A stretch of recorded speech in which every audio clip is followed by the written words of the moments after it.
Hello everyone. So last time हमने chemical thermodynamics से क्या देखा था, कुछ MCQ based on the basic concept of chemical thermodynamics. अभी हमारे पास कुछ और क्वेश्चंस है and all those questions came from a first law of thermodynamics. तो पहला क्वेश्चन क्या है, which of the following relation is true. अभी फर्स्ट लॉ ऑफ थर्मोडायनेमिक्स के अकॉर्डिंग कौन सा रिलेशन ट्रू है, change in internal energy of a system is nothing but the transfer of q amount of heat or by doing some work। so इस according ये relation बराबर है delta u is equal to q plus W. उसके बाद next question क्या है, during an isothermal expansion of an ideal gas. याद रखो आइसोथर्मल एक्सपांशन का मीनिंग क्या होता है, गैस एक्सपांड कर रहा है और उस वक्त जो वर्क डन के लिए हीट सप्लाई होगी वो सराउंडिंग से सिस्टम के लिए क्या होगा, हीट सप्लाई होगा। तो इसकी वजह से जो कुछ हीट सप्लाई सराउंडिंग से सिस्टम के तरफ है वही हीट ये वर्क डन के लिए यूटिलाइज होगी। मतलब इस केस में ना ही सिस्टम एनर्जी एक्वायर करेगा, गेन करेगा या फिर लॉस करेगा। इसका मीनिंग है जो इंटरनल एनर्जी है सिस्टम की वो कांस्टेंट रहेगी। नेक्स्ट क्वेश्चन क्या है, इन अ क्लोज वेसल और in a close insulated container a liquid is stirred with the paddles to increase its temperature। in this process which of the following is true। देखो क्या है, close vessel मतलब ये thermally non conducting है, insulated vessel और close है मतलब ये थर्मली नॉन कंडक्टिंग है। मतलब यहां से हीट ना बाहर आ सकती है सराउंडिंग से सिस्टम में, ना सराउंडिंग से सिस्टम में वो जा सकती है। That is heat transfer totally zero होगा। क्यों क्या होगा इस केस में, जीरो होगा।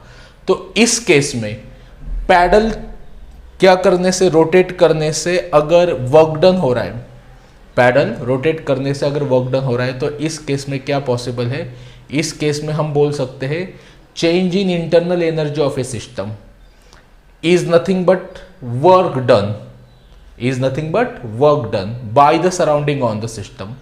मतलब इंटरनल एनर्जी बदलेगी, वर्क डन भी होगा, मतलब ये क्या होगा, टोटली नॉन जीरो होगा। Delta U is equal to W which is not equal to 0 and also ये अगर क्या है इस केस में, ये प्रोसेस अगर एडियाबैटिक है, थर्मली इंसुलेटेड फ्लास्क मतलब ये एडियाबैटिक प्रोसेस है तो Q की वैल्यू 0 होनी चाहिए। तो इस अकॉर्डिंग कौन सा रिलेशन राइट है, अपने पास C ये राइट रिलेशन बनेगा। उसके बाद नेक्स्ट क्वेश्चन क्या है, the work done by system is 8 joule when 40 joule heat is supplied to it, what is the increase in internal energy. तो देखो इसके लिए आपको साइन कन्वेंशंस पता होने चाहिए। तो हमें पता है अगर वर्क डन सराउंडिंग से सिस्टम पे है, work is done by the surrounding on the system, तो W हमेशा पॉजिटिव होता है। W की वैल्यू क्या होती है, हमेशा पॉजिटिव होती है। उसके बाद अगर हीट सप्लाई की है सराउंडिंग ने सिस्टम के पास, सराउंडिंग ने सिस्टम को हीट ट्रांसफर की है तो Q भी पॉजिटिव आना चाहिए। वर्क डन बाय सिस्टम, अगर सिस्टम ने सराउंडिंग के ऊपर वर्क किया है तो W निगेटिव होना चाहिए, तो W यहां पे निगेटिव है नो डाउट, बराबर। उसके बाद इज 8 जूल मतलब ये -8 जूल लिखेंगे हम। उसके बाद क्या बोला उन्होंने, when 40 joule heat is supplied to it, मतलब हीट सप्लाई हुई है सराउंडिंग से सिस्टम में, मतलब मैं Q की वैल्यू प्लस लूंगा। तो according to first law of thermodynamics delta U is equal to Q plus W।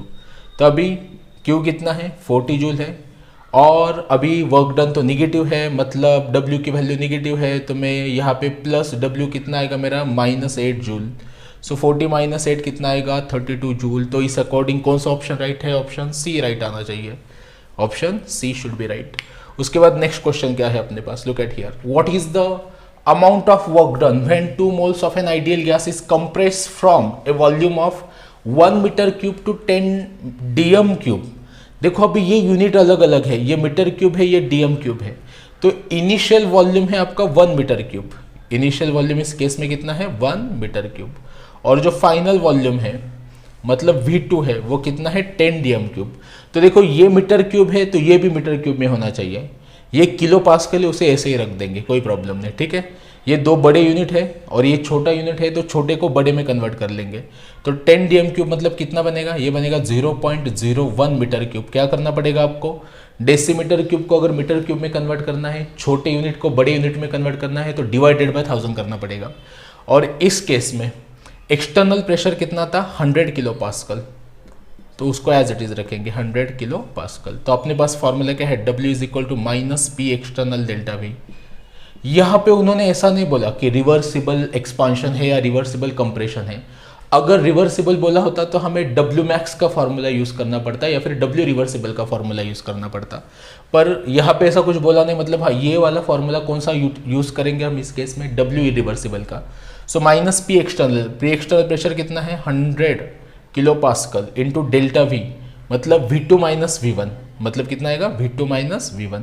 V2 कितना है माइनस 0.01 मल्टीप्लाई बाय V1 कितना है 1 है। तो इसको सॉल्व करने